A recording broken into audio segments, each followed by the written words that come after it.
Ah, pessoal, boa tarde. Sejam todos bem-vindos a mais um esplendoroso encontro da nossa disciplina Projeto e Design de Interfaces. E aí, o último encontro, assim, digamos, teórico da nossa disciplina, até porque os próximos capítulos aqui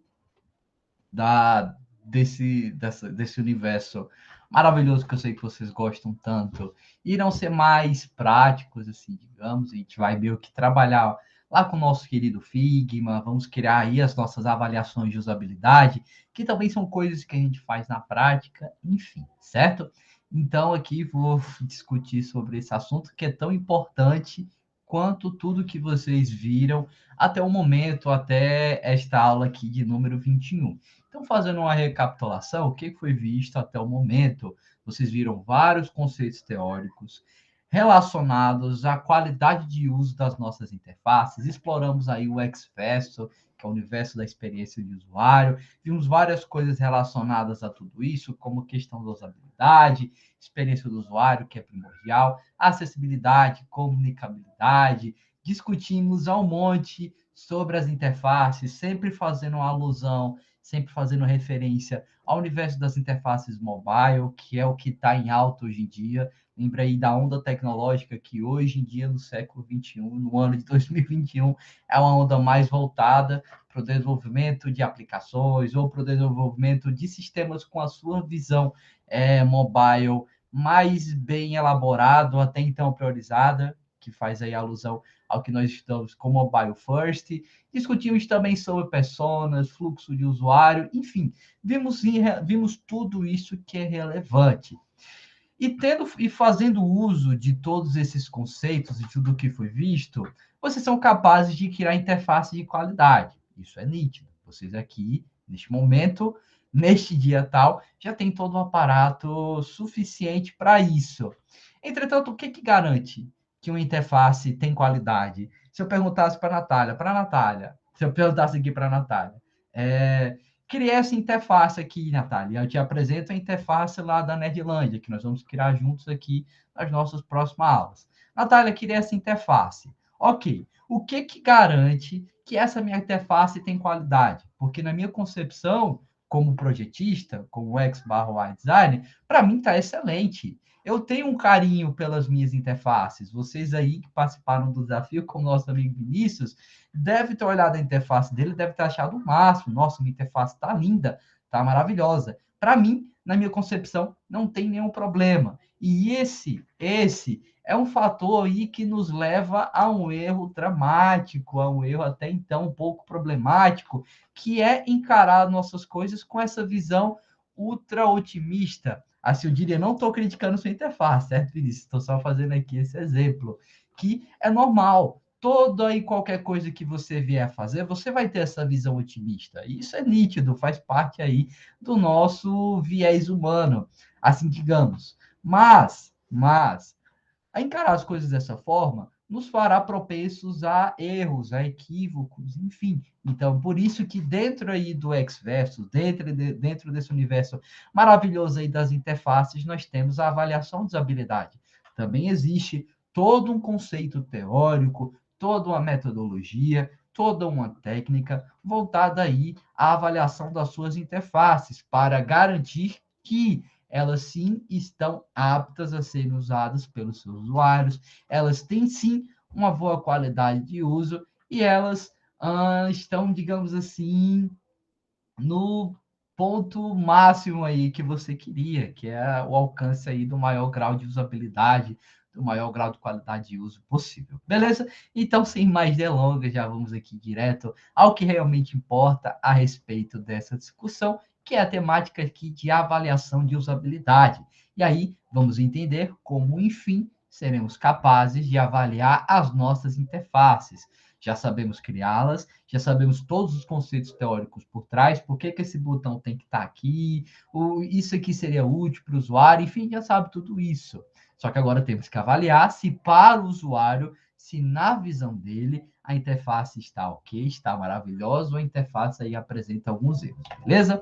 Então, se você desenvolve um produto certamente você já precisou em algum momento avaliar se você está no caminho certo. Isso é normal.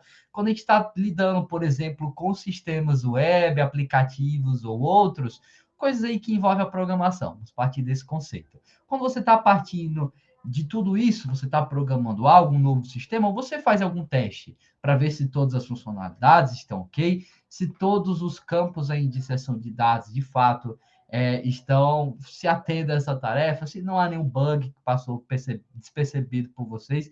Não é à toa que no decorrer do nosso curso, vocês até pagam a disciplina chamada teste de software, que é voltada a fazer os testes nos nossos softwares, certo? Só que aqui agora, não podemos pegar as coisas que vimos lá em teste de software e aplicar aqui. Na verdade, podemos, em relação a algumas coisas bem triviais, mas acho que na sua totalidade, não. A sua totalidade, não, certo? Sabemos que lá na disciplina de teste de software tínhamos várias técnicas para quem já pagou essa disciplina, para quem não pagou é exatamente isso que vocês verão.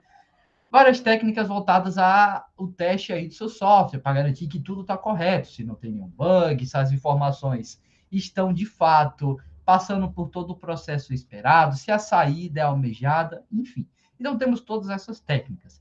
Diante de tudo isso, e sabendo que a nossa interface é um componente primordial dos nossos softwares, então a avaliação voltada a essas interfaces, que aqui nessa disciplina nós chamamos de avaliação de usabilidade, é um caminho também a ser seguido. Não basta só você avaliar, você testar o seu programa a nível de software, aplicar todas essas técnicas que vocês veem na disciplina de teste de software. Só fazer isso não é suficiente.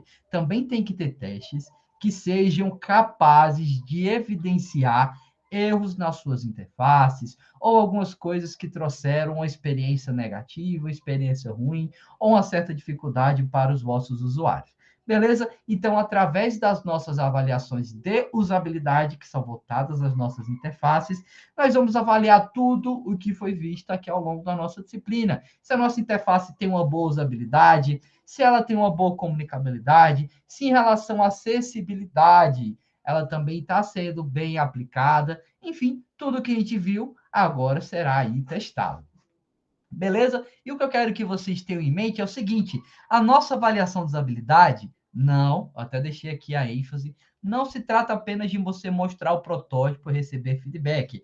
Ah, Natália, olha só, vamos avaliar aqui o protótipo da Nerdlândia que eu fiz. Estou aqui, te apresentei esse protótipo. Me diz o que você acha desse protótipo. Não, as coisas não são tão simples assim. Não basta só você pegar um possível usuário, pedir para ele sentar na cadeira, olhar a sua interface e tentar interagir, em seguida você coletar o feedback. Não, nós temos algumas coisas mais por trás, algumas coisas mais relacionadas à área da estatística, área da matemática, que é o que diz respeito aí, na verdade, que é o que traz integridade aos nossos resultados, beleza? Então, aí a área que rege aqui a nossa disciplina, a interação humano-computador, a IHC, ela meio que não está só voltada à construção das nossas interfaces, não, também temos ênfase aí na avaliação de tudo que foi criado aqui dentro desse universo. E aí, cada caso de avaliação, cada tipo de avaliação, tem as suas particularidades e alguns objetivos diferentes. Temos avaliações voltadas a uma visão específica, outras com uma técnica diferente, uma metodologia diferente, e por aí vai. Também temos que cada tipo de sistema vai ter uma avaliação mais adequada para aquela visão que o usuário está vendo no momento. Então, temos aí avaliações voltadas ao universo mobile, avaliações voltadas ao universo desktop, ou avaliações voltadas a sistemas educacionais, redes sociais, enfim. Então, cada tipo de sistema que tem, obviamente, as suas particularidades, também terá avaliações que serão condizentes a essa sua característica, certo? E aí, as nossas diferentes avaliações, temos infinitas, assim, digamos, nem vou me ater a chutar o número exato, mas eu sempre gosto de falar que temos infinitas, porque qualquer pessoa pode também criar uma avaliação aí que seja condizente ao seu propósito, enfim. Então, todas essas avaliações, por mais diferentes que sejam, elas têm uma semelhança, que é a necessidade prévia de planejamento e posterior análise dos resultados após a execução da avaliação. Opa, olha só que informação importante.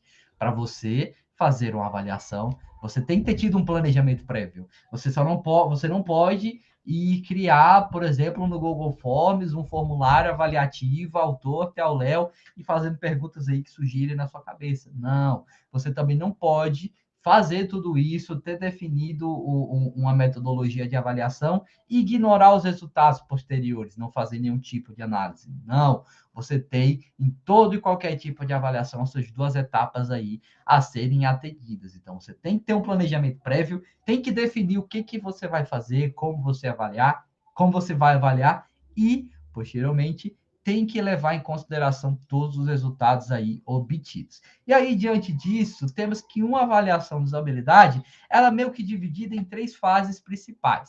Planejamento, que já diz respeito a essa etapa de se planejar, decidir qual tipo de avaliação aí que será realizada. Execução, afinal, se você só planejar e não executar, não adiantou de nada. Você tem que planejar qual vai ser a sua avaliação e tem que, enfim, executá-la. E aí, dentro aqui desse universo da execução, tal qual vocês verão aqui no decorrer dessa aula, temos também algumas formas interessantes de se lidar com a execução aí da nossa avaliação de usabilidade. E vocês já deduzem qual é a última parte, a discussão, em que nós vamos avaliar os nossos resultados e vamos discutir a respeito de tudo que eles nos trouxeram aí de relevante. Beleza?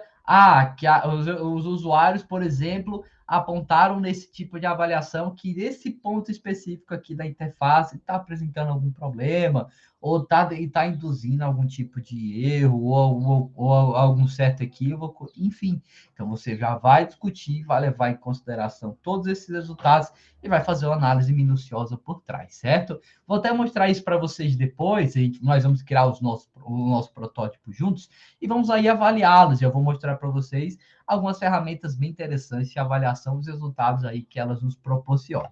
Beleza? Ok.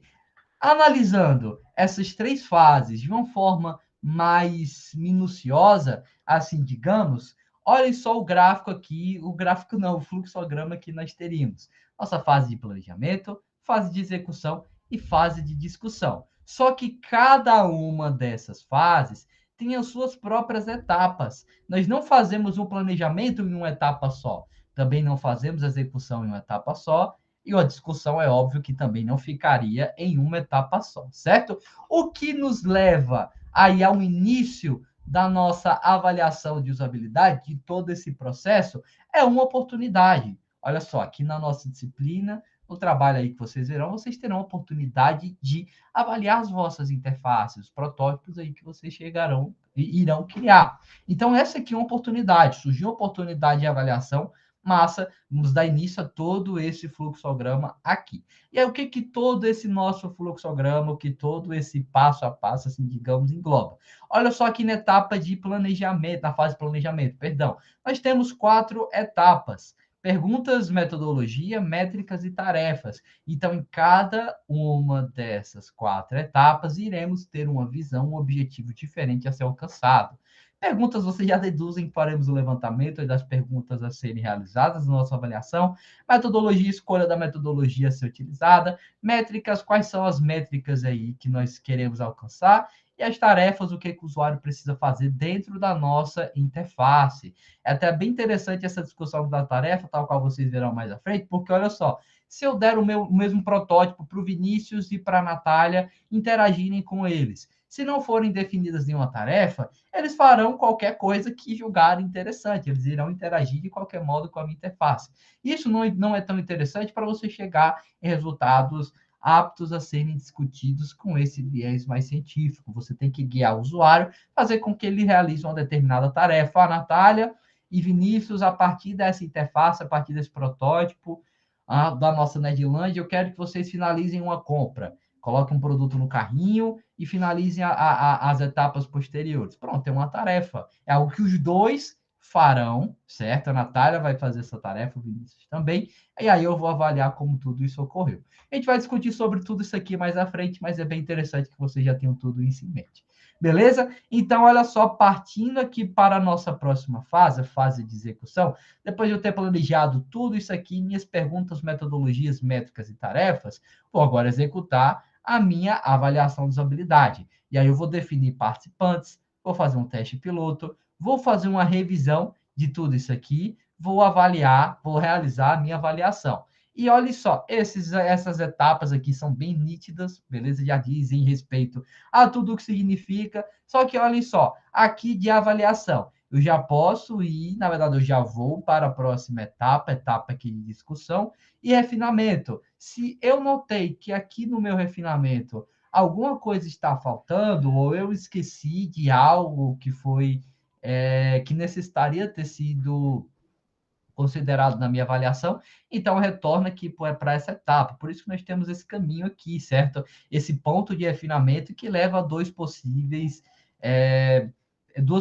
etapas aí a serem executadas. Então, nós temos sim a possibilidade de, no decorrer da nossa avaliação de usabilidade, retornarmos à etapa anterior de execução da nossa avaliação e fazer as alterações aí que forem necessárias.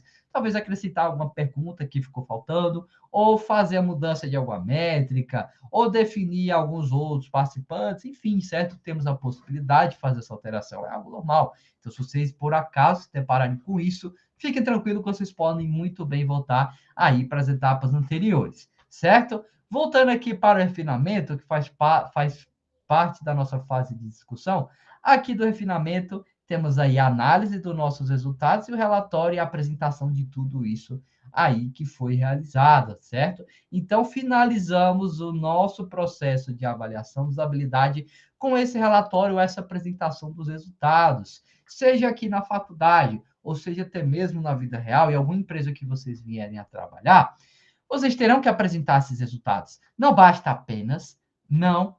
apenas você ter todo esse montante de resultados, ter todo um universo aí de gráficos, as coisas bem bonitinhas, organizadas, se você não apresentar, se você não fazer um relatório. Aqui na faculdade, foi até a temática do meu TCC, nós usamos esses relatórios para escrever um artigo, para fazer algum TCC. Na vida real, vocês terão que ter também a maleabilidade, certo? Para poder apresentar os seus resultados para todo o time, porque você fez todo esse processo avaliativo, e aí para mostrar para o time que todo mundo estava no caminho correto, ou até mesmo para evidenciar erros que foram encontrados, é até bom encontrar erros nessas etapas, enquanto você está trabalhando no seu protótipo, é maravilhoso encontrar erros, porque encontrar erros quando o programa já está criado, já está codificado, acaba sendo muito custoso, muito problemático, que traz muitas dores de cabeça para o time como um todo, certo? Então, esse seu relatório, seja relatório apresentação, seja positivo ou negativo, você tem que apresentá-lo e, através disso, você vai ter insights, vai ter algumas ideias ou algumas modificações aí a serem realizadas no seu protótipo, certo? É isso que os nossos dados apontam, melhorias a serem realizadas, ou demonstram que estamos no caminho certo, ou sugestões que os usuários, que os participantes, na verdade, desse processo avaliativo podem ter sugerido, enfim. Beleza? Então é tudo isso aqui, pessoal, que a gente vai discutir na nossa aula. Vamos falar sobre cada uma dessas etapas e como elas todas se figuram. Mas o que eu quero que vocês tenham em mente é que nós precisamos perfazer todo esse caminho aqui que eu estou passando com o meu apontador, certo? Para que sejamos capazes de ter uma avaliação de usabilidade altamente. Pronto, para que sejamos capazes de ter uma boa avaliação de usabilidade com resultados que acrescentem bastante aí ao nosso projetinho de software. Beleza? Ok. Deixa eu ver o que o Bruno aqui falou. Como eu comando para sobrepor um objeto por cima de outro objeto que está atrás dele? O comando eu não lembro, Bruno, mas acho que se você clicar com o botão direito, e se você clicar com o botão direito, você tem como colocar esse objeto para trás. Acho que aparece uma opção relacionada a isso. Talvez acho que o nome dela é forward, algo assim do sim, mas o comando eu não me recordo aqui de cabeça, beleza? Mas dá uma olhadinha, clique com o botão direito, veja se você consegue colocar esse objeto para trás fazendo isso, certo? O Emanuel falou o seguinte: o pessoal da UFESA fez algo desse tipo para avaliar o protótipo do site da UFESA, assim que você tinha falado. Pediram para encontrar o calendário, um curso, se não me engano. Pronto, perfeito. Então, isso aí que você apontou, Emanuel, foi algo definido aqui nessa etapa de tarefas. Você tem que definir a mesma tarefa para todo mundo, para evitar que as pessoas fiquem aí vagando pelo protótipo sem ter algum objetivo em mente. Até porque no nosso protótipo, nós não trabalhamos com a visão do todo, trabalhamos com as visões mais principais, o que for mais relevante aí em questão da prototipação. Porque se a gente for fazer tudo, todas as telas, acaba sendo um trabalho bastante demorado e que nos impede aí de até mesmo realizar as avaliações de usabilidade, porque a gente acabou perdendo muito tempo criando protótipo e aí não teve tempo suficiente para avaliá-lo, certo? Pronto, ó. O Manuel falou aí, ó. No Adobe é Ctrl Shift e esse colchete aí para a esquerda. Veja aí se é essa tecla mesmo, se você estiver no Adobe. Se tiver no Figma, experimente clicar com o botão direito nesse elemento e veja se você consegue enviar ele para o fundo. Se não estou enganado, dá para fazer isso de uma forma bem mais tranquila. Certo? Ok. Então, pessoal, vamos aqui discutir sobre todas essas três fases: planejamento, execução e discussão, abordando as suas respectivas etapas. Então, falando aí sobre a primeira fase, a fase de planejamento, começaremos a nossa discussão sobre a etapa 1. Defina as perguntas da sua pesquisa. Então, o que, que você vai fazer nessa etapa? Você vai sentar, respirar e vai pensar. Opa, por que, que eu preciso de uma avaliação de usabilidade agora? Ou o que eu espero da minha avaliação de usabilidade? Emanuel, você vai criar um protótipo aqui para a nossa disciplina, certo? Todo mundo aqui vai fazer isso, mas tomando o Emanuel como pergunta. Então, Emanuel, por que você precisa de uma avaliação de usabilidade? Eu preciso de uma avaliação de usabilidade para garantir que o meu software, o meu protótipo, o produto que será aí obtido posteriormente, ele vai ter um alto grau de usabilidade, beleza? Então, já temos aí uma boa justificativa. O que, que você espera da sua avaliação de usabilidade? Eu quero avaliar isso, aquilo e mais isso aqui. Beleza. Então, olha só, já temos aí um norte para nos guiar. Na verdade, o Manuel já teve aí um norte para poder guiar ele em relação à sua avaliação de usabilidade. Ele até disse, para garantir que seja o melhor possível. É o nosso objetivo, pessoal, como Expert Designers. Nós almejamos criar os melhores protótipos possíveis. Mas almejamos criar as melhores interfaces, porque são através desses artefatos que dizem respeito à nossa profissão que estaremos dando um pontapé inicial, o primeiro passo na construção de um produto de qualidade, porque sabemos, é óbvio, que somente ter uma boa interface, somente ter um bom protótipo não é suficiente.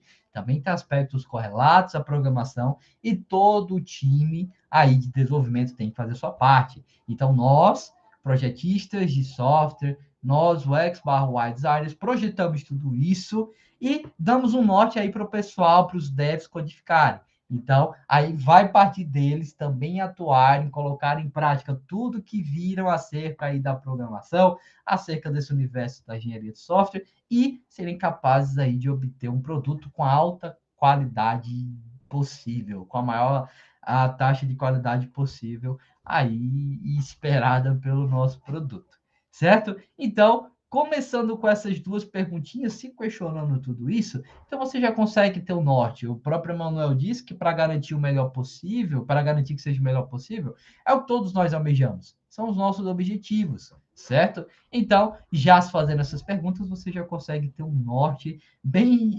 inicial acerca aí da sua avaliação das habilidades, certo?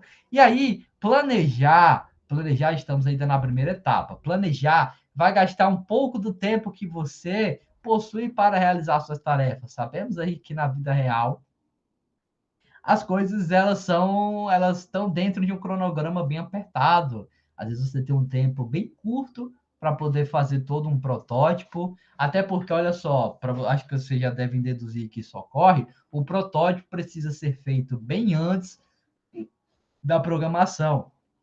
Então, os projetistas, os UX/UI designers, eles estão sempre à frente do pessoal aí da codificação, dos devs, dos programadores. Isso precisa ser feito muito antes. Então, também tem que ser levado em consideração isso aí no planejamento aí, no cronograma, na verdade, de todo o projeto. Tem que ser levado em consideração que o protótipo tem que estar muito à frente da sua codificação. E só esse fato, você não tem a possibilidade de estar fazendo o protótipo em paralelo com a sua codificação, porque se fizer isso, eu já imagino o caos que seria. Então, considerando tudo isso, então já fica ainda mais apertado o cronograma para se trabalhar em cima. Os clientes têm pressa em obter os seus produtos. Imagino que vocês que têm todas as suas ideias. Imaginando que vocês seriam clientes da minha empresa de desenvolvimento de software, vocês têm pressa em obter os seus produtos. Vinícius tem pressa em ter o sistema dele aí de finanças o mais breve possível. A Natália também tem pressa, o Emanuel também, todo mundo tem pressa, é normal. E aí, quando você trabalha com clientes, com pessoas que estão pagando por aquilo, aí que a pressão acaba se tornando maior. Então, o cronograma acaba sendo muito apertado para a gente poder planejar tudo isso. Então, esse planejamento já vai tomar um pouco do tempo que, na verdade, vai tomar tempo, na verdade, vai tomar boa parte do pouco tempo que você possui aí para atuar nas suas atividades, certo? E aí, em alguns momentos, essa avaliação acaba sendo deixada de lado, só que aí você já deve deduzir que isso é um grande equívoco, que isso é um grande erro, porque realizar o planejamento vai fazer toda a diferença quando você terminar e tiver que mostrar os resultados. Se dentro do cronograma, que já vai estar apertado para você, você decidir ignorar esse planejamento da sua avaliação, ignorar a avaliação de usabilidade do seu protótipo, da sua interface, é óbvio que você vai estar sujeito a lá na frente tropeçar aí nos seus próprios resultados e ver que cometeu um grave erro, que cometeu um grande equívoco, certo? Então, dentro do nosso cronograma aqui apertado, você tem que planejar tudo isso, beleza? Não ignorem esse planejamento, não ignorem o nosso processo de avaliação das habilidades, certo? Então, ainda dentro dessa etapa de perguntas, você tem que pensar nos motivos de realizar a avaliação das habilidades e no resultado que você espera disso. O Manuel já disse que ele quer garantir que o produto dele seja o melhor possível, beleza. Como você agora vai saber que o seu produto vai ser o melhor possível? Opa, calma aí. Então agora você vai ter que definir algumas perguntas que te levem a esse propósito. E aí uma boa tarefa, um bom exercício para se chegar a esse objetivo é você olhar para o seu protótipo pensando sobre tudo o que você deseja saber e que somente os usuários poderão responder. Olha a sua interface, mas deixa essa visão otimista de lado. Tenha um olhar mais, digamos assim, mais apurado para a sua interface, mais crítico. Opa, será que os usuários gostam desse menu inicial? Será que os usuários gostam dessa página inicial? Será que os usuários gostam dessa página de apresentação de produto? Enfim, seja mais criterioso aí na sua interface. Não olhe somente com bons olhos. Olhe com olhos mais criteriosos. E aí escreva todas as perguntas que você julgar relevante, faça um agrupamento para definir as perguntas que têm uma temática relacionada. Essas perguntas aqui estão com a temática, na verdade, se relacionam à parte aí de processo de compra de um produto. Então, faça um agrupamento dessas perguntas. Esse grupo de perguntas aqui diz respeito a toda a experiência que o usuário teve durante todo um processo. Então, faça esse agrupamento e por aí vai, certo? Então, escreva suas perguntas, faça o agrupamento e refine-as. Torne elas cada vez mais capazes de proporcionar os resultados que você tanto almeja, certo? Em seguida, defina uma pergunta de pesquisa principal e até 5 secundárias. Para quem já trabalhou com isso, para quem já escreveu artigo, ou para quem aí já tem ideia sobre o TCC, enfim, para quem já trabalhou com formulários da vida. Não sei se vocês já chegaram a fazer isso. Mas é comum que nós tenhamos uma pergunta principal, a nossa pergunta-chave, e algumas perguntas secundárias relacionadas à nossa pergunta principal. Então, sigam essa mesma linha de raciocínio, essa mesma linha aí de pensamento crítico, vocês chegarão a um bom resultado. Isso aqui, na própria literatura aí que eu consulto, já é algo bem sugerido para nós, o UX/UI designers, quando estamos planejando aí as nossas avaliações de usabilidade. Então, defina uma pergunta principal, por exemplo, o que você achou do menu principal? E aí as outras, sim, aí faça até 5 perguntas relacionadas a essa pergunta principal que você fez, certo? O Manuel questionou: se ele olhar para o próprio protótipo como se tivesse sido outra pessoa que fez? Pronto, exatamente isso, só que não é tão fácil quanto parece. Como foi você que fez tudo aquilo, então você já sabe como são as interações, você já tem uma visão otimista, acaba sendo muito difícil que você mesmo seja capaz de apontar os erros da sua interface. O olhar criterioso que eu estou fazendo é você olhar alguma coisa, algum elemento que está disposto ali na sua interface e se perguntar o que as outras pessoas achariam daquele elemento. Ah, olha só, vou mostrar aqui na interface esse menuzinho que está aqui embaixo, certo? Nas versões anteriores do Google Meet, era algo que me atrapalhava muito. Não sei se vocês se recordam, mas era um menu bem grande, ele vinha até aqui. E aí, às vezes, quando eu chegava aqui abaixo, tinha alguma coisa no slide, nessa parte aqui que eu queria apresentar, e atrapalhava, porque eu colocava o ponteiro e ficava o menu em cima e ele não saía de forma alguma, certo? E aí isso me atrapalhava bastante. Para os devs, para o pessoal aí que projetou essa interface, talvez eles não tivessem tido essa visão criteriosa, porque eles tinham um olhar mais carinhoso da interface. Eu não, eu que sou usuário já vi que aquilo estava me atrapalhando, certo? E aí, provavelmente, eles fizeram alguma avaliação de usabilidade na interface do Google Meet, é tanto que eles até mudou recentemente e decidiram diminuir esse menu que agora ficou perfeito. Então tá aqui o menuzinho pequenininho, bem discreto, só que antigamente ele era enorme, pessoal, ele era enorme e era algo muito chato. Então a visão criteriosa é isso, é você ver os elementos na sua interface e se questionar o que os usuários considerariam a respeito dele. Provavelmente, o pessoal que trabalha aí na interface dos produtos da Google decidiu se questionar sobre esse menu, viu que os resultados aí apontados pelas pessoas foram negativos, estavam criticando. Eu, se tivesse sido consultado sobre isso, com certeza iria criticar bastante. E aí fizeram essa alteração, deixando esse menuzinho aqui pequenininho, muito mais discreto e que não atrapalha mais a apresentação, o slide de quem está aqui projetando uma aula ou está projetando um material a ser discutido em alguma turma. Beleza? Então, olhar criterioso é isso, Manuel. Você olhar para os elementos da sua interface e se questionar o que os usuários acham a respeito daquilo. Beleza? Fique com isso em mente, porque vai te ajudar bastante.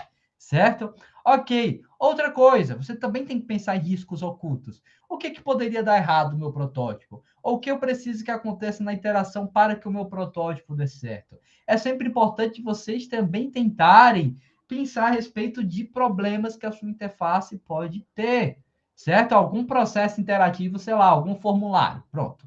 Algum formulário. Sabemos que no formulário temos dados que são essenciais aí de serem preenchidos, certo?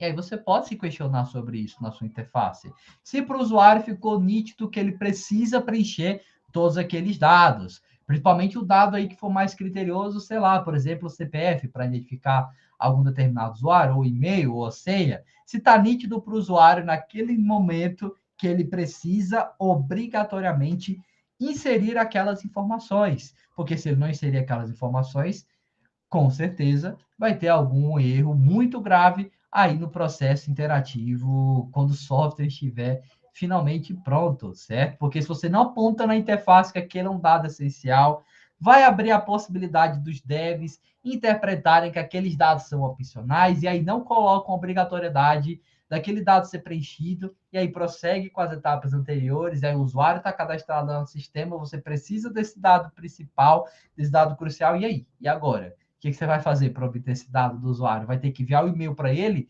pedindo para concluir o seu cadastro? Vai deixar uma notificação lá na página inicial pedindo para ele concluir o cadastro? Enfim, é algo aí que pode induzir algum erro se o usuário até não vier a preencher esses dados. Você está meio que está pedindo para o usuário fazer isso, ele não é mais obrigado. Se ele não é mais obrigado, então ele faz se ele quiser. Se ele não fizer e você precisar desses dados, aí pronto, você vai ter um grande problema a se considerar na sua interface. Beleza? Então, aqui uma velha lição aí do nosso sábio e do nosso velho e sábio design de interfaces, que há muito tempo não aparece aqui na disciplina, é o seguinte: antes de começar a planejar sua avaliação de usabilidade, você precisa saber o que quer aprender. Caso não saiba, nem comece. Isso aqui é muito importante, pessoal, porque através da nossa avaliação de usabilidade, que nós tomamos conhecimento acerca da nossa interface. Se você não tem certeza, se você não tem nem ideia do que você quer aprender a respeito da sua interface, então é bom que você nem faça um planejamento, que você continue aí com a sua interface, estude mais ela, e aí quando você finalmente perceber o que você quer aprender a respeito da sua interface, então você começa aí o seu processo avaliativo. E o que seria isso, professor? O que eu quero aprender da minha interface? O que você quer aprender é se os elementos da sua interface fazem sentido, se as cores, por exemplo, estão ok, se os recursos de acessibilidade são condizentes, enfim, tudo isso é aprendizado, tudo isso é conhecimento. Então, se você tem esses objetivos em mente, se você é capaz agora de definir tudo isso, saber que você precisa dessas informações, desses resultados, então, massa, comece o seu processo avaliativo. Se você não consegue enxergar a necessidade de obter esse tipo de conhecimento, então não comece a sua interface, continue trabalhando nela, e aí quando finalmente der aquele tique na sua mente, então aí você começa o seu processo avaliativo, certo? Então aí, mais uma grande lição do nosso mestre Yoda, do nosso velho e sábio design de interfaces, beleza? Então, sobre a etapa 1, perguntas é o que é realmente mais óbvio. Vai definir as suas perguntas e vai buscar ter o entendimento do que você quer aprender a respeito da sua interface, certo? Etapa 2, definir aí a sua metodologia. Afinal, não basta você ter só um monte de perguntas. Você também precisa ter alguma metodologia que irá guiar a forma como você realizará esses questionamentos aos participantes da sua pesquisa, certo? Então, na segunda etapa, é o mais óbvio também, você vai entender qual a melhor metodologia para chegar aonde você deseja. E aí você vai escolher a metodologia certa, e isso vai te poupar tempo e levar resultados mais próximos do desejado. Temos uma infinidade de metodologias? Temos.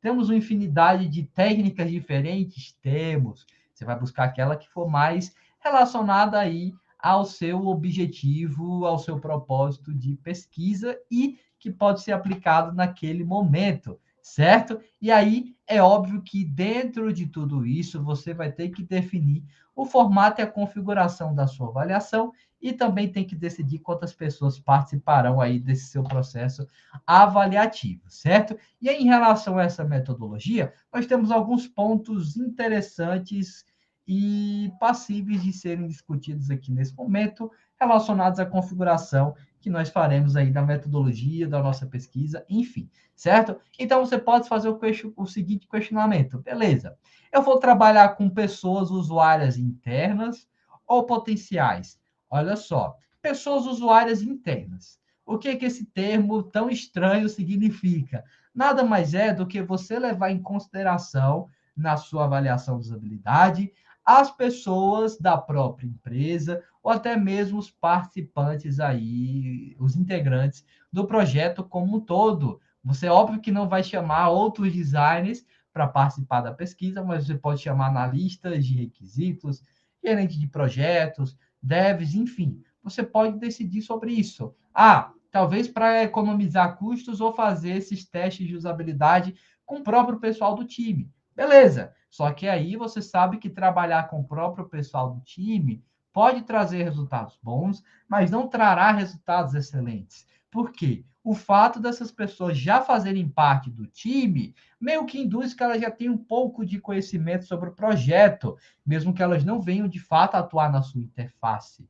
Só esse ponto delas terem um pouco de conhecimento sobre o projeto pode trazer alguns resultados aí equivocados, certo? O ideal é que você trabalhe com pessoas usuárias potenciais, nem pessoas que você vai convidar para a sua avaliação de usabilidade e que não tem nenhum conhecimento acerca do projeto ou que não vieram a atuar nele em nenhum momento. Entretanto, temos os nossos contrapesos. Convidar essas pessoas externas pode ser custoso, pode ser demorado. Trabalhar com as pessoas do próprio time já vai reduzir custos, vai trazer um resultado mais rápido entretanto, menos eficiente se comparado a você trabalhar com pessoas que não conhecem o projeto aí de forma nenhuma. Então, isso aí é o que você vai se questionar quando estiver definindo a metodologia da sua pesquisa.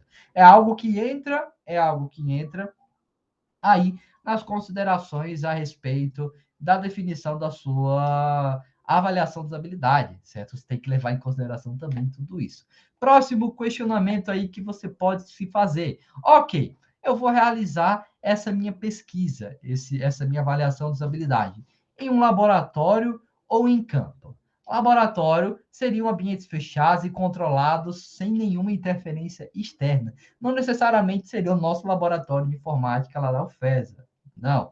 Laboratório é só você ter um ambiente adequado, controlado, fechadinho, para que o usuário só se atenha à tarefa de participar, de interagir aí com o seu protótipo. Isso é o que seria um laboratório, certo? Não o que o termo veio a dizer.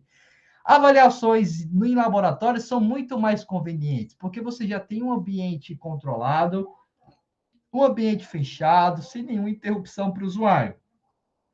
Entretanto, fazer isso também tem seus custos. Você vai ter a necessidade de alocar um espaço só para isso. Imaginando alguma empresa, vocês teriam que ter uma salinha só para isso, só para o usuário poder se sentir confortável e ele estar ali só interagindo com o protótipo. Enfim, temos todo um custo aí por trás. Beleza? A outra possibilidade é você ir para campo. E aí, você ir para campo, você vai meio que considerar a avaliação do seu protótipo no ambiente que ele seria utilizado. Imaginando aqui imaginando um exemplo para isso, se você está criando um software para um supermercado, pronto, um novo supermercado em Paulo dos Ferros.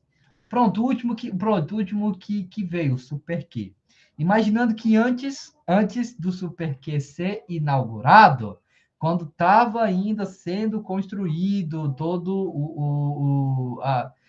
quando na verdade o supermercado estava se consolidando, já tinha definido os funcionários, o pessoal que ia trabalhar, enfim, você decidiu fazer alguma avaliação de usabilidade do sistema que essa galera irá utilizar. Então, você precisou ir a campo, simular alguma coisa ali com toda essa galera e obter alguns resultados, porque olha só, esse software, ele já tem um viés mais crítico, ele já é um software em que se você tiver algum problema na sua interação, tiver algo aí que venha a dar errado, você vai ter um grande, você vai fazer com que o seu cliente tenha algum grande prejuízo financeiro. O pessoal, imagine aí, se, por exemplo, em um software de supermercado, o caixa ele fosse incapaz de, na verdade, ele sempre tivesse dificuldade para poder colocar o código de barras de algum produto, poder digitar manualmente. Se, por exemplo, o leitor lá de código de barras desse algum problema, ele tivesse que digitar, ele não consegue encontrar na interface o campo em que ele deve inserir isso. Imagina o problema que seria. Ele iria passar um tempão tentando descobrir isso, a fila aí do pessoal iria aumentar e a galera iria ficar chateada, talvez até a turma dos mais esquentadinhos sairiam da fila, iriam para outro supermercado, enfim.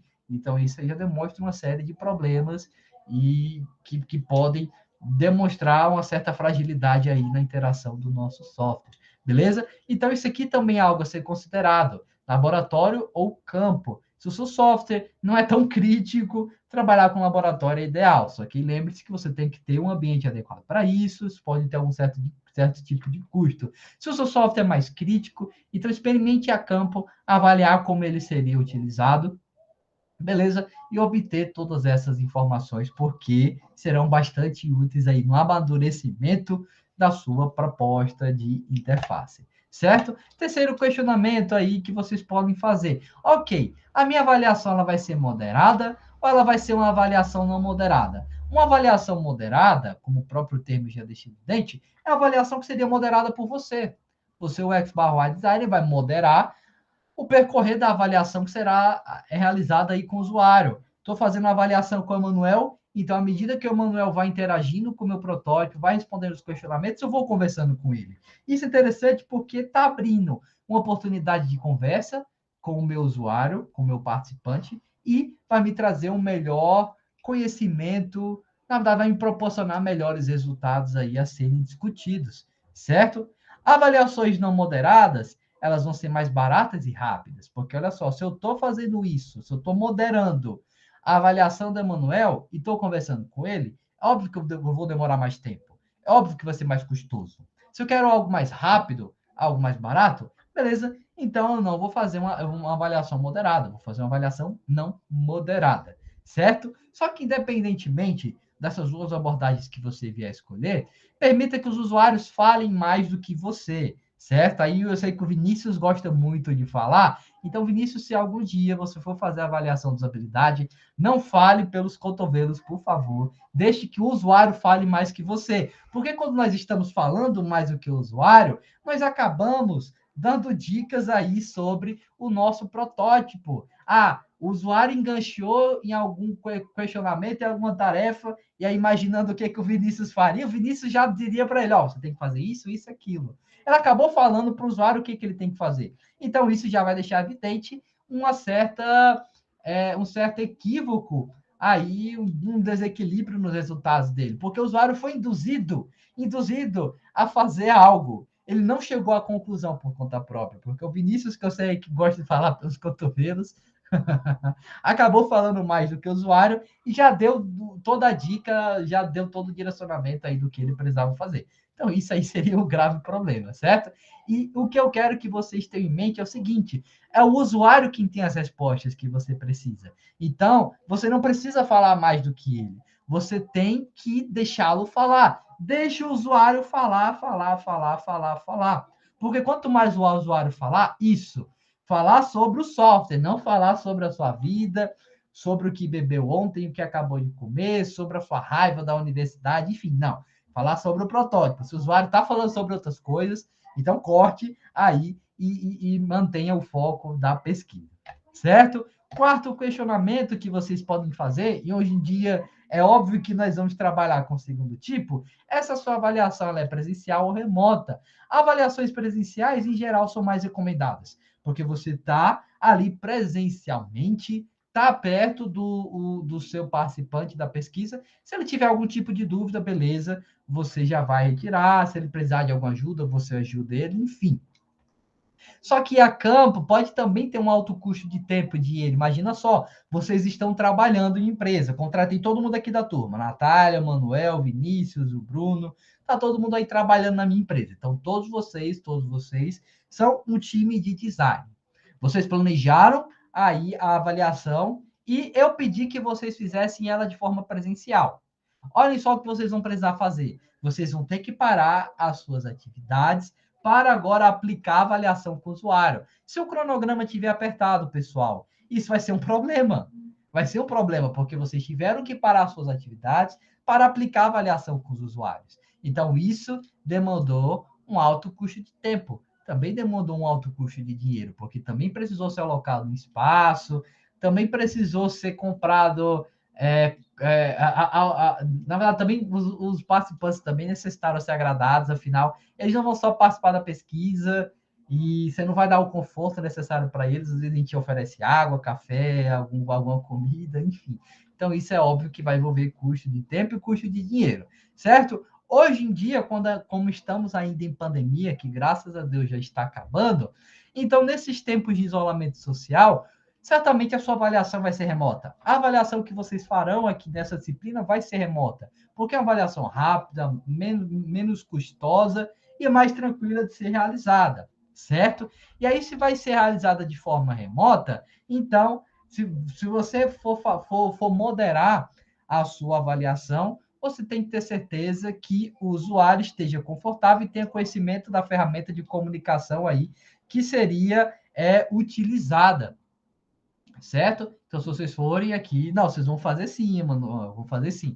Tô só considerando, se vocês decidirem, porque é vocês que vão decidir a metodologia. Se para avaliar o protótipo de vocês, vocês querem fazer uma avaliação remota, moderada, no sentido, beleza, vai ser remotamente, o usuário na casa dele, você na sua, e você vai moderar, então você tem que ter conhecimento, então você tem que garantir que o usuário vai se sentir confortável, vai ter conhecimento da ferramenta de comunicação que você está utilizando, como, por exemplo, o Google Meet, ou pode fazer uma chamada no WhatsApp, enfim, certo? É só aí o que eu estou enfatizando, um ponto relevante que precisa aí ser abordado em relação a essas avaliações remotas no momento em que nós nos encontramos, certo? Ok, beleza. Ainda sobre a nossa metodologia, você tem que definir também o número de participantes da sua avaliação. O ideal, isso aqui faz até sentido, é que sejam aplicadas com um número ímpar de usuários, porque veja só, digamos que a sua avaliação ela tem o propósito de avaliar se a sua interface está adequada ou não. Você fez a avaliação com 30 pessoas. 15 pessoas apontaram que a sua interface está massa. As outras 15 apontaram que a sua interface tem vários problemas e que atrapalharam elas. Beleza. Qual vai ser a conclusão que você vai ter? Qual seria a conclusão aí que vocês teriam, pessoal, em relação a isso? Se o resultado está meio a meio, vocês conseguem chegar em alguma resposta? Em alguma conclusão em relação a isso? Ó, 15 usuários. É, realmente é ruim. 15 usuários gostaram da interface. 15 usuários não gostaram. E aí? Tá na média. Tá na média. Mas você vai dizer, você vai chegar lá no final da semana e vai apresentar os resultados aí para o gerente de projetos e vai dizer, olha, nós fizemos uma avaliação com 30 usuários, 15 gostaram, 50% apontou que a interface está massa, 50% apontou que a interface está ruim. O seu gerente de projetos vai perguntar, oxe, aí, qual é a consideração que você vai fazer? Afinal, a gente vai dar ouvidos aos 50% que gostaram da interface ou a gente vai dar ouvidos aos 50% que não gostaram? Fica esse questionamento. Então, o ideal é que você sempre trabalhe com número ímpar. Ah, se forem 31 pessoas, então você já não tem essa capacidade de ficar meio a meio, porque aí teria que ser 15,5 participantes gostaram da interface, 15,5 não gostaram. Opa, calma aí, tem como uma pessoa ser metade? Não, cada pessoa é o inteiro, não? Isso aí seria impossível. Mesmo que a pessoa seja bem baixinha, mas isso aí seria impossível, certo? Então, quando você trabalha com número ímpar, você já foge aí desse ponto, certo? Você já evita que você fique em um resultado meio a meio. Você quer chegar a um resultado sólido. Então, mesmo que 51% das pessoas tenham apontado que a sua interface, na verdade, mesmo que, pronto, 49% das pessoas apontaram que a sua interface está boa, 51% apontaram que a sua interface está ruim, então você vai dar ouvidos à maioria. É igual a política, se o político com maior porcentagem é o que vence, certo? É algo óbvio. Então você vai dar ouvidos às pessoas que apontaram coisas erradas e vai buscar melhorar a sua interface. É isso aí o que ocorre. Flávio perguntou, é bom no mínimo 75%, né? Então, a gente sempre almeja a maior taxa possível aí para os nossos resultados. Se você tiver a melhor taxa possível, acima de 75, perfeito, perfeito. O que eu só quero que vocês levem em consideração é que mais da metade tem que apontar que a interface está boa ou que a interface está ruim, para que você possa ter um veredito aí sobre a sua interface, certo? Pode ser, Manuel, pode ser. Beleza? Ok? Etapa 3 ainda sobre aqui a nossa fase de planejamento, vou até dar um gás para terminar esse assunto hoje. Defina quais métricas obter. Pessoal, isso aqui é muito legal. Olha só, nós temos infinitas métricas a serem consideradas nas nossas avaliações. A primeira delas é o tempo gasto na tarefa. Isso até utilizei no meu TCC, também um parâmetro, na verdade é o parâmetro mais utilizado assim, digamos, aqui no nosso universo das interfaces, no nosso universo da avaliação das interfaces, perdão, que é o tempo gasto numa tarefa. Quando o usuário passa muito tempo para realizar alguma coisa, então ali já deduz que a sua interface ou ela está confusa, ou ela está com excesso de informações, ou ela não está fazendo com que o usuário enxergue diretamente o objetivo dele, não está levando ele diretamente ao ponto. Então, se o usuário está gastando muito tempo na sua tarefa, na realização da tarefa que você definiu, que a gente vai discutir aí no próximo tópico, se ele está demandando muito tempo, então aí você já tem algum problema na sua interface. Se o usuário já está fazendo em um tempo bem menor, ele realizou sua tarefa aqui em 15 segundos. Excelente. Excelente, significa que na sua interface as coisas estão óbvias. Ele já sabe exatamente onde clicar e exatamente o que fazer, por mais que ele esteja interagindo com aquela interface pela primeira vez. Então, o tempo é uma das medidas mais importantes no decorrer dessa aula, dos próximos slides, eu vou falar bastante sobre o tempo, certo? Taxa de sucesso é algo óbvio também. Ah, o usuário conseguiu fazer essa tarefa? Massa. O usuário conseguiu essa tarefa? Ok, não massa. Então a gente também considera isso, a taxa de sucesso ou a taxa de sucesso também, certo? Opa, classificação de satisfação. Isso aqui é bem legal, tem até uma metodologia que eu vou até apresentar para vocês depois. Eu vou mostrar várias quando a gente de fato for aplicar as nossas avaliações de usabilidade, que é a classificação de satisfação. O usuário, ele se sentiu feliz realizando, trabalhando com a sua interface? O usuário, ele se sentiu neutro, nem feliz nem triste? Ou o usuário se sentiu triste interagindo com a sua interface? Isso aqui é algo muito massa, pessoal, de ser considerado. Até algo que eu considerei no meu TCC, que trouxe resultados muito satisfatórios aí para a pesquisa. Não é à toa que a minha pesquisa já rendeu outros 2 TCCs, está rendendo um projeto de pesquisa agora, e que, graças a Deus, eu espero que mais à frente esse software esteja disposto aí para os alunos ingressantes no curso. Então, já através de todos esses resultados que eu obtive, principalmente em relação à satisfação dos usuários, se tornou um produto tão massa que rendeu outros 2 TCCs, 2 publicações em eventos, uma delas até internacional, enfim. Então, eu só vou querer enfatizar, não estou me vangloriando, nada disso. É só que, quando nós fazemos algo em que o nosso usuário se sente bem por utilizar aquilo, então nós temos um bom argumento para desenvolver a nossa aplicação. Por isso que eu estou enfatizando isso, eu não estou me vangloriando, certo? Não encare isso de forma errada. Eu estou só enfatizando que o meu protótipo ele teve resultados tão satisfatórios que fez com que agora se tornasse um projeto de pesquisa, porque os usuários, os possíveis, os potenciais usuários, querem muito utilizar aquela aplicação. Beleza? Então, isso aqui, pessoal, é o que eu considero assim mais relevante também, a classificação da satisfação. Entender se os seus usuários estão satisfeitos em utilizar a sua aplicação. Esse aqui é um dos resultados assim, mais maravilhosos.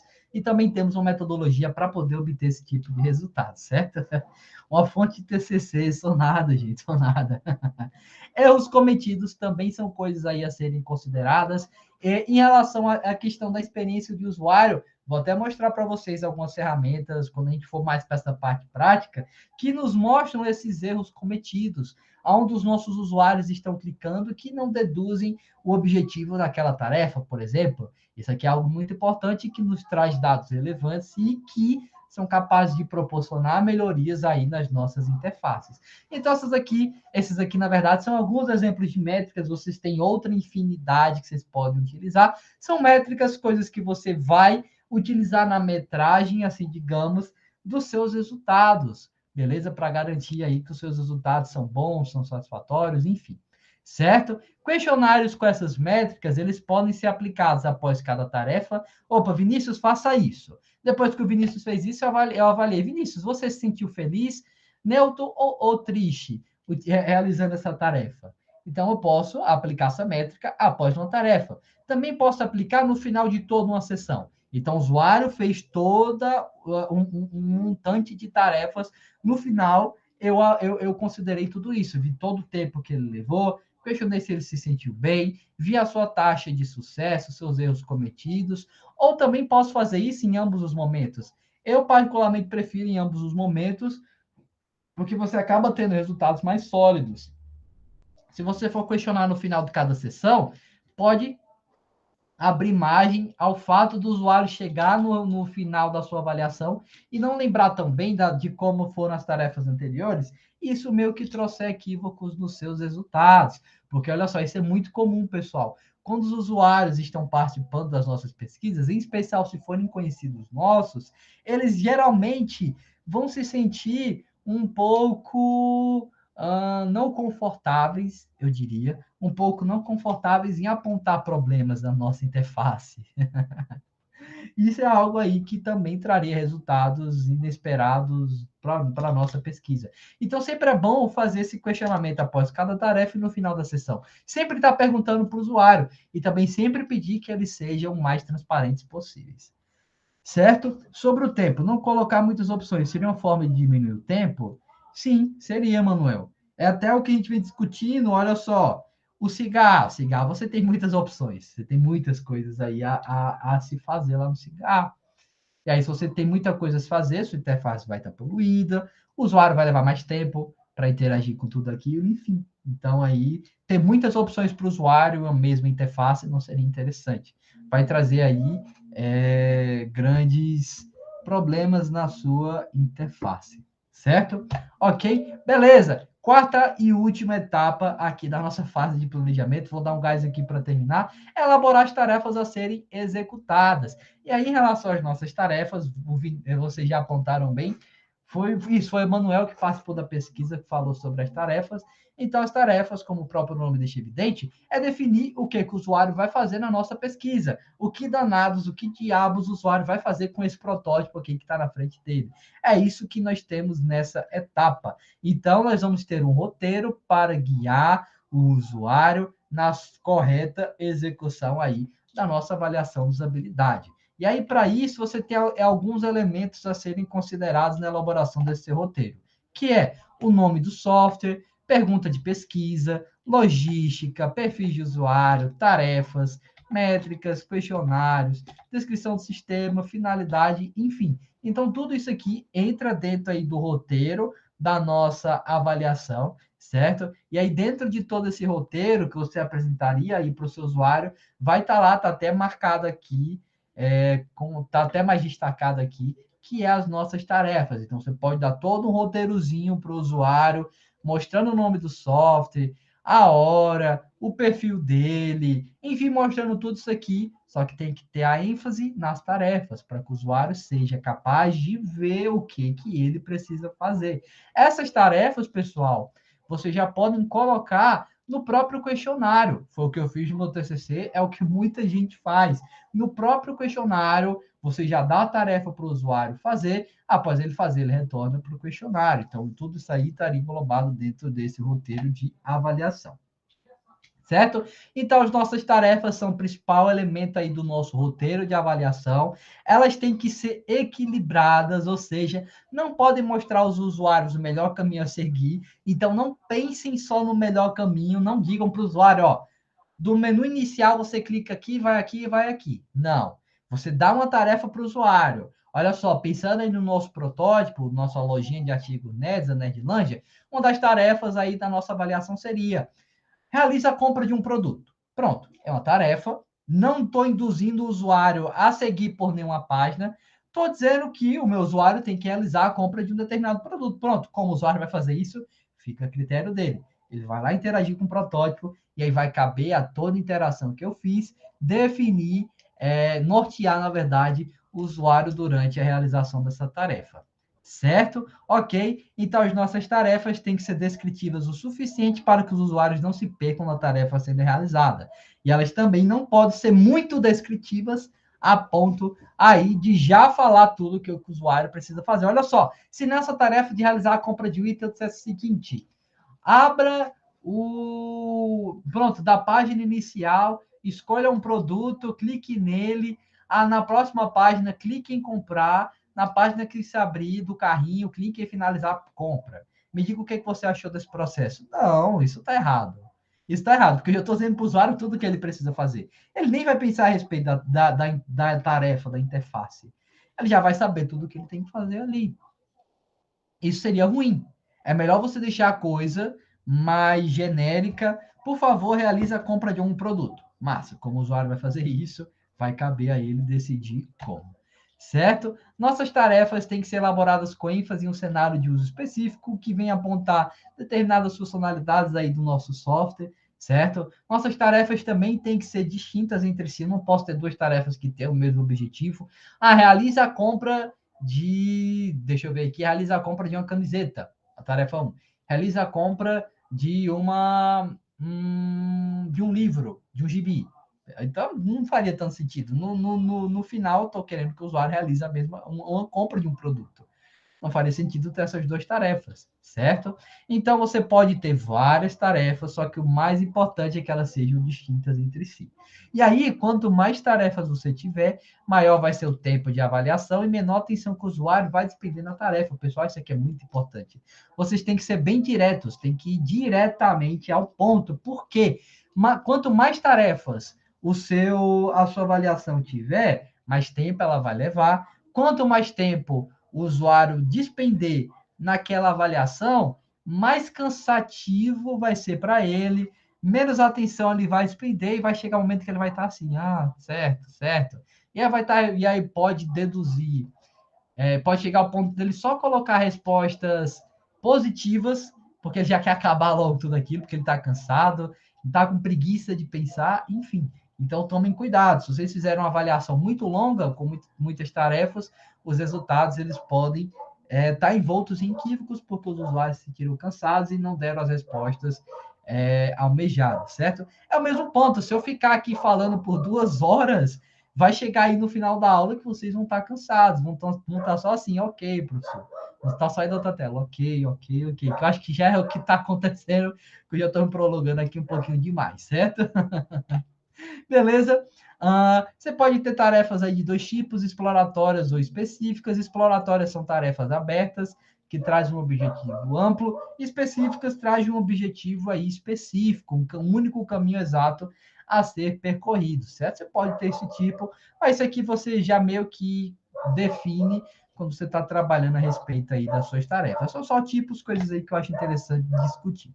Beleza? Então, sobre o nosso planejamento, era isso. Vimos essas 4 etapas, discutimos a respeito, vimos a pergunta, metodologia, as nossas métricas, e aí, por último, vimos sobre as nossas tarefinhas, certo? Aqui, sobre a nossa segunda fase, a fase de execução, é uma das mais legais também. A primeira etapa da nossa fase de execução é o recrutamento dos nossos participantes. E aí, essa fase não, essa etapa, é, nessa aula aqui não, mas na de humanas, pronto. Acho que de humanas, acho que todo mundo passou por isso também. Por mais que eu gostasse, sempre tive um olhar positivo para as aulas de humanas, mas chegava algum momento que se tornava cansativo, enfadonho. Sociologia, filosofia, às vezes o professor falava tanto que você estava cansado. E era inevitável não lutar contra o sono. Mas, enfim, discutindo aqui, voltando ao nosso foco, nessa quinta etapa da nossa fase de execução, diz respeito aos nossos participantes. Então, aqui você vai conhecer quem é o seu público-alvo, vai identificar informações demográficas, características comportamentais, atitudes e metas. Em tese, você vai recrutar quem vai participar da sua pesquisa. E aí você não vai trazer, na verdade, você pode trazer, né, qualquer tipo de pessoa.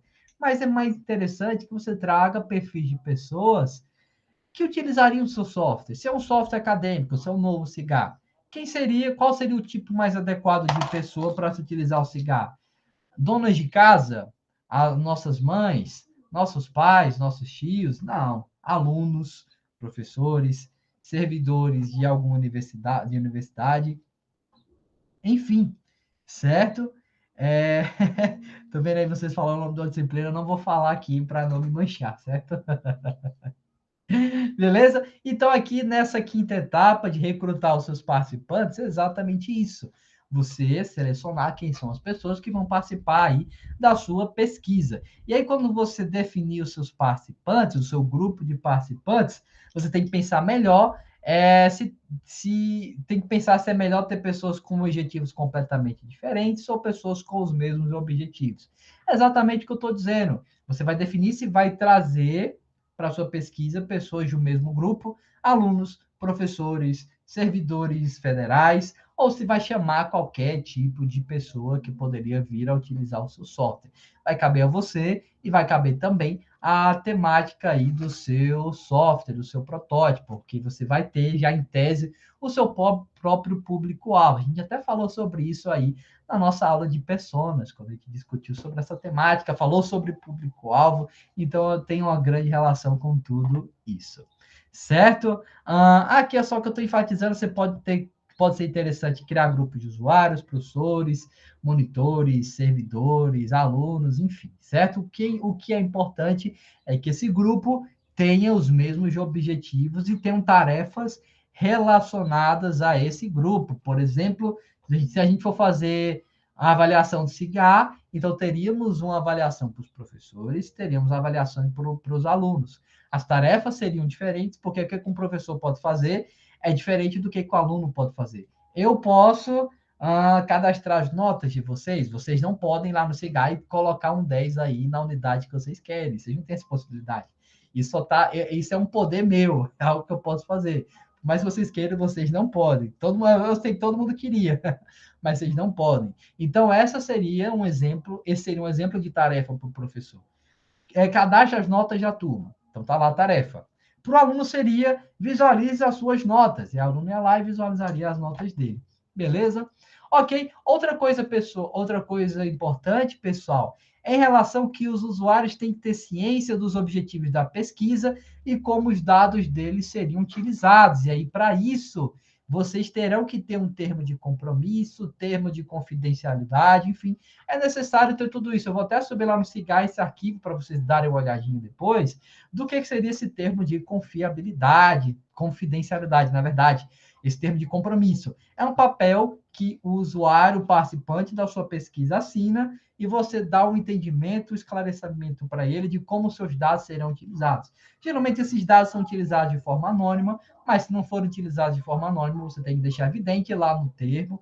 E aí, quando a pessoa assinar, assina em duas vias, uma fica para ela, outra fica para você, porque na universidade você não enfrentaria problemas com isso, mas na vida real você poderia enfrentar. Isso seria até cabível aí de algum processo judicial se alguém, porventura, se sentisse incomodado porque os seus dados foram expostos.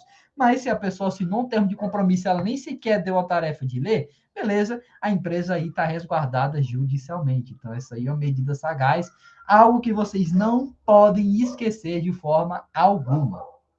Certo? Ok. Pronto, perfeito. A própria LGPD está aí para isso. A própria LGPD está aí para isso. Isso aqui é termo de compromisso, termo de confidencialidade, é LGPD em prática, pessoal. Lei Geral de Proteção de Dados. Você está deixando evidente para o usuário como aqueles dados serão utilizados. E aí, por isso que tem esse documento assinado pelos participantes da sua pesquisa, para que eles tenham ciência de que os seus dados serão utilizados com aquele propósito. Vocês mesmos, hoje em dia fazem isso. Quando vocês abrem qualquer site e aparece lá embaixo o aceite dos cookies, vocês estão assinando um termo de compromisso. Vocês estão dando ciência que os seus dados serão utilizados com algum propósito em específico. Aquilo é LGPD. Aquilo também, isso aqui é o termo de compromisso. Só que aqui, o nosso usuário não vai clicar no botãozinho antes de iniciar a nossa avaliação, ele vai assinar num documento, porque é melhor que você tenha esse documento, pensando aí na vida real, é melhor que você tenha esse documento, guarde ele numa pasta e dê uma outra via para o usuário, porque se alguém se sentir incomodado pela exposição dos seus dados, você vai estar lá evidenciado naquele documento que a pessoa tinha ciência que os dados dela seriam divulgados, certo? Então é sempre bom ter isso em mente.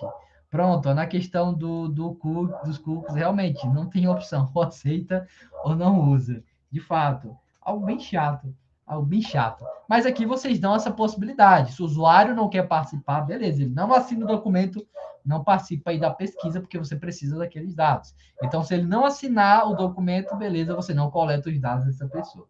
Certo? A sexta etapa aqui da nossa fase aí de execução, realizar um teste piloto. Realizar um teste piloto nada mais é do que você fazer o que o próprio termo aí já deixa evidente. Fazer um teste antes de realizar o seu teste de fato. Por quê? Com o nosso teste piloto, você já vai ter ideia se as coisas estão certas, se as perguntas fazem sentido, se nada passou batido, se está tudo compreensível para o time, enfim. E aí você pode fazer isso com alguém do time de design, por exemplo. Nesse momento não tem nenhum problema. Esse teste piloto é só para você ver que as coisas seriam executadas aí da forma correta.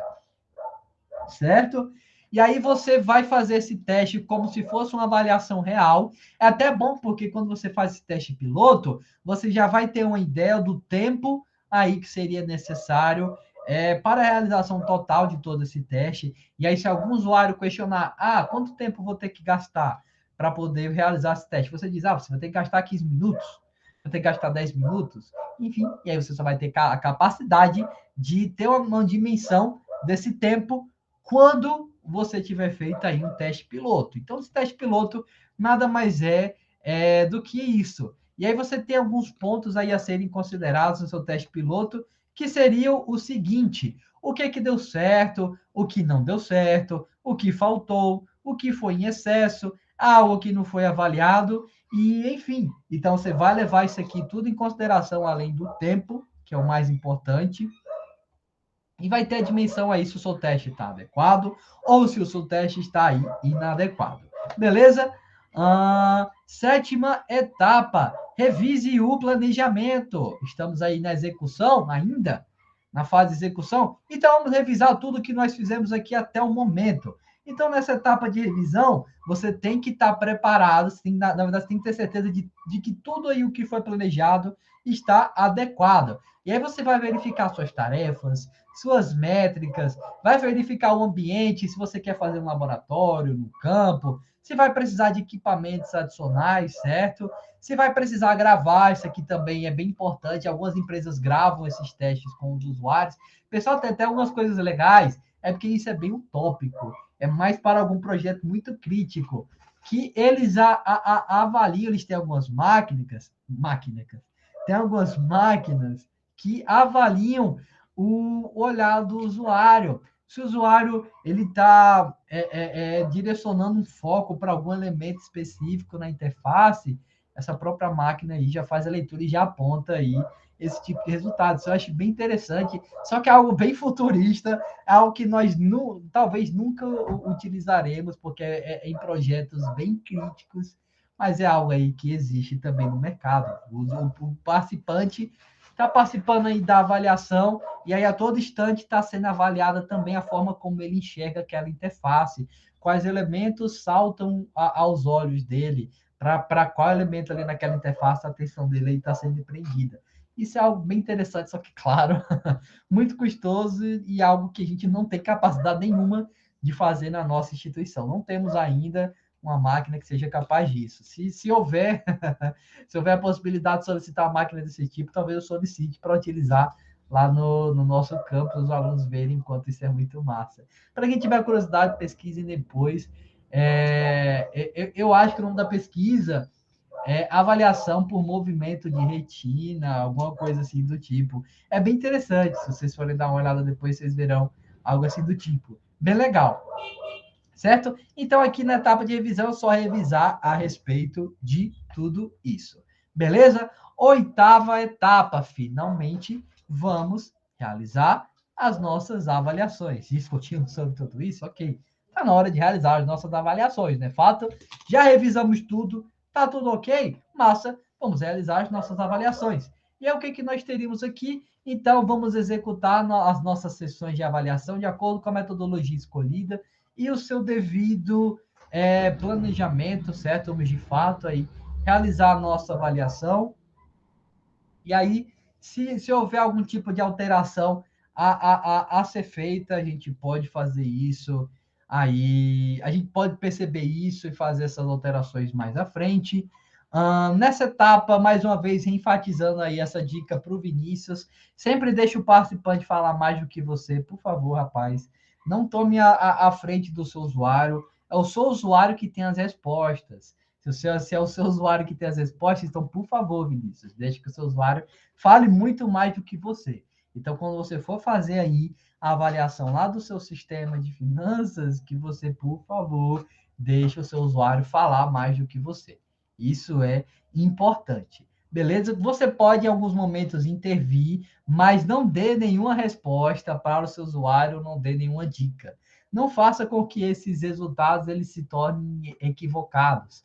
Deixem ele bem condizente à realidade. Se o usuário de fato está tendo dificuldade, por mais que você queira ajudar naquele momento, deixe o usuário com aquela dificuldade. Porque se ele está tendo dificuldade naquilo, então alguma coisa na sua interface está errada, alguma coisa você terá ali que corrigir, certo? Por mais que você queira ajudar o usuário, não ajude. Deixe o usuário se virar, deixe o usuário falar mais do que você e por aí vai, certo? Após a realização de cada avaliação, vai discutir os resultados, que seria aí a nossa próxima etapa. E aí também você pode fazer anotações. O que ocorre na vida real é que você tem todo o time conduzindo esse processo avaliativo e todo mundo está fazendo aí as suas anotações. Então, imaginando aí que o Vinícius Emanuel e a Natália seriam do mesmo time, estão conduzindo essa avaliação, então eles fariam as suas anotações e no final, na próxima etapa, na próxima fase de discussão, eles trariam à tona as suas anotações e aí tudo isso seria discutido. Beleza? Ok, isso aqui é besteira. Vamos aqui para a nossa terceira e última fase, que é a fase de discussão, certo? Que é a nossa fase aí de discussão. O que nós temos aqui na nossa fase de discussão? Temos que entender que os nossos resultados, eles são essenciais para o nosso objetivo, para a nossa avaliação, certo? Então, vamos discutir sobre tudo isso. Então, finalizamos aí a nossa avaliação. Vamos agora fazer uma discussão. Vamos sentar, vai sentar eu, Natália, o Vinícius e o Emanuel, vamos discutir a respeito de todos esses resultados e chegar a uma certa compreensão, certo? Também é interessante conversar com outras pessoas do time que tenham conhecimento sobre tudo que está feito, mas em tese que você consolide os aprendizados, gera um direcionamento para a evolução da sua solução proposta. Como o próprio termo já deixa evidente, vamos discutir a respeito de tudo aí, o que foi obtido até o momento, certo? E aí vamos ter as etapas correlatas sobre isso, que é aqui a primeira delas, discutir sobre os resultados. Então a gente vai juntar todo mundo, vai todo mundo lá para a salinha aí de conferência, fica todo mundo lá sentado na mesa e vamos discutir a respeito dos resultados que nós obtivemos. E aí o interessante, é muito interessante também, muito importante, que essas sessões de avaliação e a sua discussão sobre elas ocorra com pouca diferença de tempo. Ou seja, ontem finalizamos a avaliação, beleza. Então, hoje já vamos discutir sobre o resultado. Se já tivéssemos tempo de discutir sobre eles ontem, então já poderíamos ter feito isso. Importante que você não demore muito tempo. Fizemos a avaliação na semana passada, na terça passada. Na terça, hoje, vamos discutir sobre o resultado. Não, não é tão interessante. Algumas coisas aí podem ter sido esquecidas por vocês. Não seria interessante ter essa grande diferença de tempo, todo esse intervalo de tempo. Certo? Ok. Aqui é o que já tinha falado, levar em consideração todas as anotações, cada sessão tem que ser feita após a avaliação, e que vocês evitem se apegar somente às respostas desejadas. Não olhem só para as respostas que vocês querem, as respostas positivas, não. Olhem também para as respostas negativas, as respostas aí que apontaram erros nas vossas interfaces, certo? Etapa 10 aqui da nossa sessão de discussão. Refinar os resultados. Sobre o refinamento dos resultados, nada mais é do que agora você já ter feito a sua discussão e refinar esses resultados, porque a gente vai ter uma gama de resultados. Então, vamos agora considerar todos eles, aplicando alguns modelos estatísticos, colocando eles em gráficos, enfim, fazer esse refinamento para ter uma visão melhor elaborada, assim, digamos, dos nossos resultados.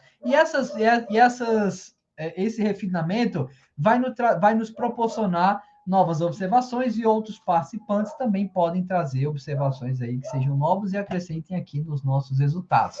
Então, aqui nós vamos refinar nossos dados, vamos agrupá-los e organizar todas as nossas observações feitas. Beleza?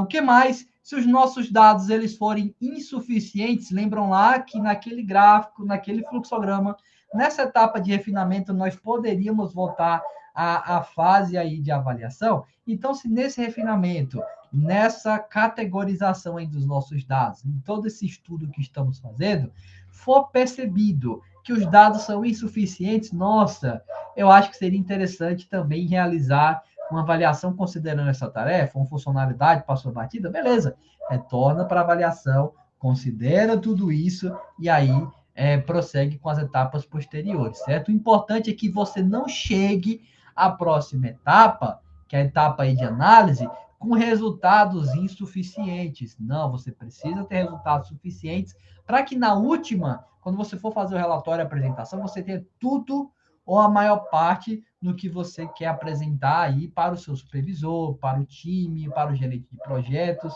enfim, certo?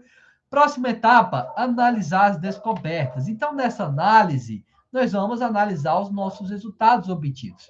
Discutimos sobre eles, refinamos todo mundo, vamos agora analisar, vamos obter, na verdade, conhecimento acerca aí de tudo o que foi obtido. Então, vamos alinhar os resultados com as perguntas da pesquisa, vamos incluir as nossas métricas definidas, enfim, vamos estudar sobre tudo isso, vamos analisar. Os resultados aqui são satisfatórios, são insatisfatórios, o que a gente pode mudar, os usuários, o que os usuários estão sugerindo, os usuários não gostaram dessa funcionalidade, quais seriam os impactos de retirar essa funcionalidade aqui que os usuários não gostaram, ou que os usuários apontaram que deduziu a muitos erros, enfim.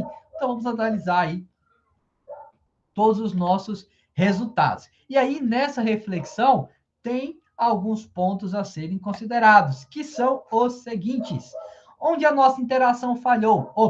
Vamos analisar isso. Os nossos resultados apontam onde a interação da nossa interface falhou? Se apontam, beleza, massa, ótimo. Se não apontam, então voltem para a fase anterior, para o refinamento, e tentem encontrar alguma forma de descobrir falhas aí na interação, certo? O que os usuários esperavam? A nossa avaliação considerou tudo isso? Se considerou, massa, excelente. Nossa avaliação considerou as dificuldades que os usuários encontraram? Se sim, massa. Temos aí um importante ponto de análise aqui a ser levado em consideração. O que deu certo é algo óbvio, é o que a gente mais almeja. O Manuel até disse que ele quer que a interface dele seja a melhor possível. Então, para que a interface dele seja a melhor possível, é óbvio que ele precisa considerar aí o que deu certo. Então, quando ele estiver analisando os dados que ele obteve na sua avaliação, ele vai lá verificar se os dados são capazes de evidenciar coisas que deram certo aí na interface dele, certo? Sugestões, também é importante que vocês abram espaço para que os usuários exponham sugestões acerca da interface. Isso é muito importante, pessoal, porque os usuários, como eu já disse, eles têm as respostas que nós queremos. Às vezes, nas nossas avaliações, somos incapazes de avaliar tudo o que é necessário. Se abrimos espaço para o usuário fazer alguma observação, para o usuário sugerir algo, então temos aí a possibilidade de ter coisas ainda mais relevantes, aí, resultados ainda mais importantes nessa nossa avaliação. Então, essas sugestões aqui são coisas muito importantes aí de se estarem presentes na nossa avaliação, certo? Novas ideias que surgiram, isso aqui também pode ser algo capaz aí de ser evidenciado na análise dos nossos resultados. Analisamos esses resultados, os usuários apontaram, por exemplo, na verdade, os resultados apontam que seria interessante uma terceira visão do sistema. Pronto, criamos um SIGA, e aí os alunos e os professores participaram da avaliação. Os resultados apontaram que uma terceira visão seria interessante, uma visão para o monitor auxiliar os alunos nas suas tarefas e também auxiliar os professores. Seria interessante. É uma nova ideia. Algo que surgiu a partir da análise dos resultados aí que nós fizemos. Beleza? Então, aqui são todos esses pontos de reflexão que vocês podem muito bem considerar aí na análise dos seus resultados.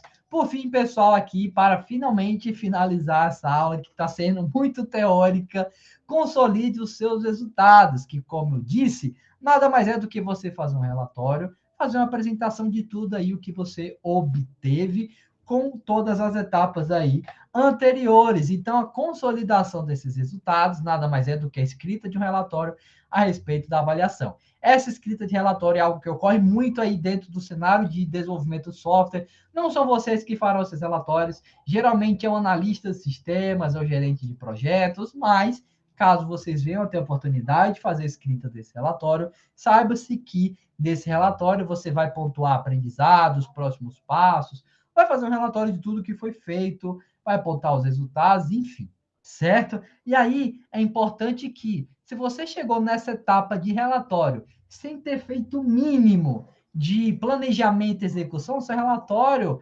ele não, você vai ter muito, na verdade, se você chegou nessa etapa, se você chegou nessa etapa e fez o mínimo de planejamento e o mínimo de execução, então o seu relatório vai estar praticamente feito, porque você já estava trabalhando em cima desse relatório à medida que que percorreu, na verdade, as etapas anteriores, no planejamento, na execução. Nós tivemos artefatos aí que foram elaborados, todos eles aí serão incorporados no seu relatório. Então, se você já tem tudo isso, se você seguir as etapas corretamente, então o relatório será realizado aí de forma bem tranquila. Beleza? O que você vai ter que fazer é só realizar a discussão aí acerca dos resultados que foram obtidos, foram analisados, refinados, enfim, e aí só incorporar ele aí no seu relatório. Hoje em dia, esses relatórios, eles estão muito minimizados, assim, digamos, porque as empresas preferem trabalhar com metodologias ágeis. O Flávio tá até aqui de exemplo. Acho que ela trabalha com Scrum, não é isso, Flávio? E aí, no decorrer de todo um sprint, no final dela, pronto. No decorrer de um sprint, você tem que apresentar os resultados. E aí, com certeza, o Flávio apresenta os resultados dele lá no final dessa sprint. Não sei como é esse resultado, não sei se ele projeta lá o que ele codificou, mostra para os demais, enfim. Mas aqui para nossa área, para a área da interface, você vai ter que apresentar a interface e vai ter que apresentar os seus resultados. Para apresentar os resultados, você pode realizar alguma apresentação curta, algum slide bem bonitinho apontando lá os resultados, como se deu o processo avaliativo, enfim, certo? Então, você também pode, em algum momento, ter que fazer a apresentação direcionada aí para os membros da equipe, em especial se dentro aí da empresa de software que você trabalha estiver sendo aí utilizada alguma metodologia ágil, como é o caso do Scrum.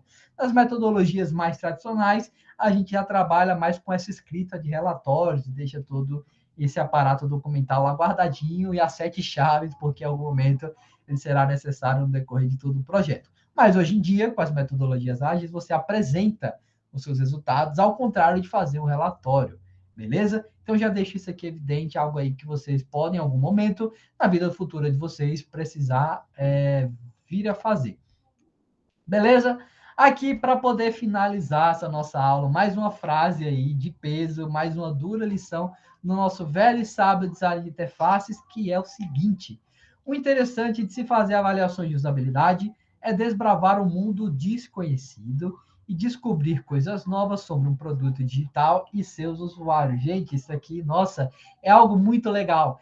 Essa aula acabou sendo muito teórica, porque é mais um preparativo para o que vocês verão mais à frente. Eu precisava passar por tudo isso, mas quando nós estivermos de fato avaliando as nossas interfaces, vocês verão que é tudo isso aqui. Vocês vão descobrir coisas novas sobre o seu produto, coisas que passam despercebido. É normal. Você não percebe algum erro, não percebe que o nome de algum botão está escrito errado, ou que algum botão não está funcionando, ou que alguma interface está com algum problema na sua apresentação. É normal, gente, é normal. Ninguém é um ciborgue ainda. Não estamos no Cyberpunk 2077. Enfim, então não temos a capacidade de fazer tudo com a maior taxa aí de confiabilidade possível. Somos humanos, somos sujeitos a erros. Então, é isso aqui que o nosso velho e sábio design está enfatizando. Com a nossa avaliação de usabilidade, vamos descobrir coisas novas sobre o nosso produto digital, principalmente as coisas aí que deram errado, também as coisas que deram certo, sem ter todo esse pensamento negativo, mas também pensar no pensamento positivo. Os nossos usuários vão contar coisas que eles gostaram, vamos também conhecer mais sobre os nossos usuários, enfim. Então, esse universo das avaliações de usabilidade é o que fecha com chave de ouro a nossa disciplina e é uma das coisas mais interessantes, assim, digamos, dentro de todo esse universo aqui que foi discutido no decorrer das nossas aulas, certo? Então, aqui, como conclusão aí dessa aula tão teórica, temos que a nossa avaliação de usabilidade percorre 3 fases importantes: o seu planejamento, execução e o seu planejamento, execução e a sua discussão.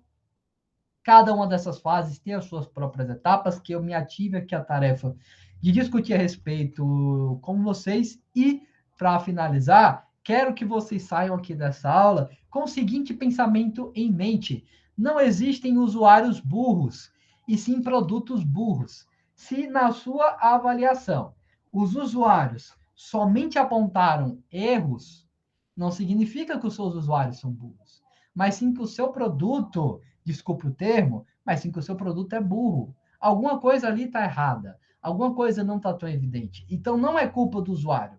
O usuário cometeu um erro, é culpa sua. Foi você que deixou algo passar batido e é você que agora vai ter que consertar esse erro, certo? Só que não encarem com essa visão negativa esses erros, certo? Lembram lá de uma das frases que eu trouxe lá do Vale do Silício, que você tem que falhar de uma forma que não venha a te matar, que não venha matar o seu projeto? Então, o momento de falhar é esse.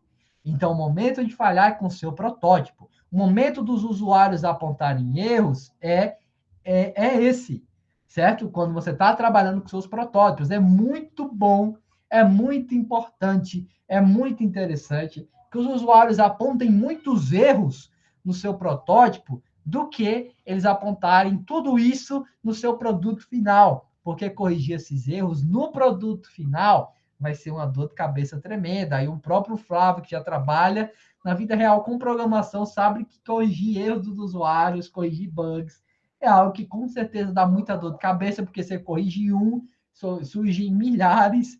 Então, encontrar esses erros posteriormente é ruim. É melhor encontrar esses erros antes, a nível de protótipo, que você só vai rearranjar os termos, os elementos na sua interface, do que a nível aí de codificação. Ó, o Flávio até disse aí que é peia demais. De fato, eu concordo, deve ser muita peia. Beleza? Então tá aqui a referência que eu utilizei, esse artigo maravilhoso da Priscila Rodrigues, para quem quiser dar uma olhada sobre ele. Inclusive lá do X Design, Brasil X Design, esse site maravilhoso. Para quem quiser conhecer mais coisas acerca do Xversa, eu recomendo que vocês deem uma olhadinha lá nele. Beleza? Então é isso, pessoal. Agradeço aí a todos pela atenção. Espero aí que a aula não tenha sido muito enfadonha, porque foi muito teórica, mas encare isso como preparativo para os próximos encontros aí, que serão muito mais dinâmicos. A partir da próxima segunda, a gente aí vai criar o nosso protótipozinho, a nossa Nerdlândia, nossa lojinha de artigos nerds. Vou mostrar para vocês como interagir lá com o Figma, como colocar interação, enfim, também vamos criar aí a nossa avaliação de usabilidade desse nosso protótipo que criaremos juntos. Então, obrigado, pessoal, aí pela atenção, obrigado pelo elogio, também que vocês gostaram, estava preocupado dessa aula ter sido chata, mas que bom que vocês gostaram, me deram um feedback positivo, fico feliz e agradecido por isso, certo? Então é isso, pessoal, agradeço aí a todos pela atenção e nos encontramos na próxima semana. Um abraço aí para todos, valeu e até mais. Tchau, tchau, pessoal. Valeu, abraço aí.